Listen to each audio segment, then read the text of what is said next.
మనకి ఈ cooperative banks ప్రతి ఊళ్ళల్లో ఉంటాయి. చైతన్య గ్రామీణ బ్యాంక్ అని చెప్పేసి రకరకాల పేర్లతో ఉంటుంటుంది.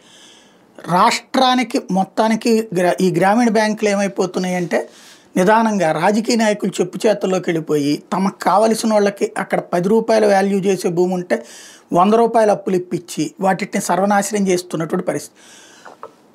రైతులకు సంబంధించినటువంటి పేరుతో అప్పులు తీపిచ్చి అది కట్టకుండా చేసి వీళ్ళు మింగేస్తున్నటువంటిది దాంతో నాశనం అవుతున్నాయి. ఇప్పుడు ఆ విషయంలో అది కనుక రికవర్ చేయడానికి వెళ్తే వాళ్ళ మీదన పెత్తనం రచ్చ నడిచేటటువంటి పరిస్థితి. ఇప్పుడు వచ్చేటప్పటికి ఈ మోసాలకి చెక్ పెట్టేటటువంటి కార్యక్రమంలో భాగంగా వీటన్నిటి ఒక విలీనం చేయడంతో పాటుగా వీటిని ఒక షెడ్యూల్డ్ బ్యాంకుతో లింక్ చేసేటటువంటి కార్యక్రమం, రాష్ట్రానికి ఒక ఆర్ఆర్బి గ్రామీణ బ్యాంక్ అన్నటువంటి కాన్సెప్టు. దీని కింద ఆంధ్రప్రదేశ్లో 4 ఆర్ఆర్బీలని ఒకే గొడుగు కిందకి తీసుకొస్తున్నారు. దాని కింద నోటిఫికేషన్ జారీ అయిపోయింది.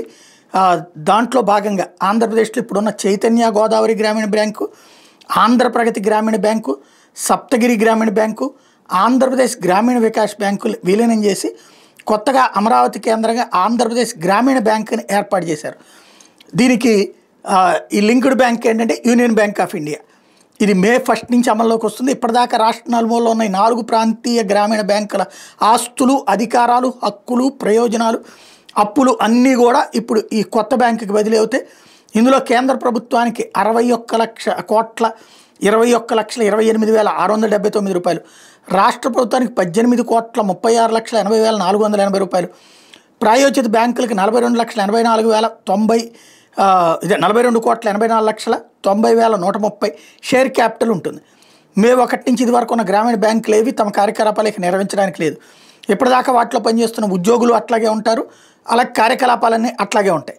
జీతభత్యాలు, సర్వీస్ కండిషన్స్ అన్నీ యథాతథంగా ఉంటాయి. జస్ట్ మారేటటువంటిది లింక్ అవుతాయి, మొత్తం కలిపి ఒకటే బ్యాంక్ కిందకు ఉంటాయి.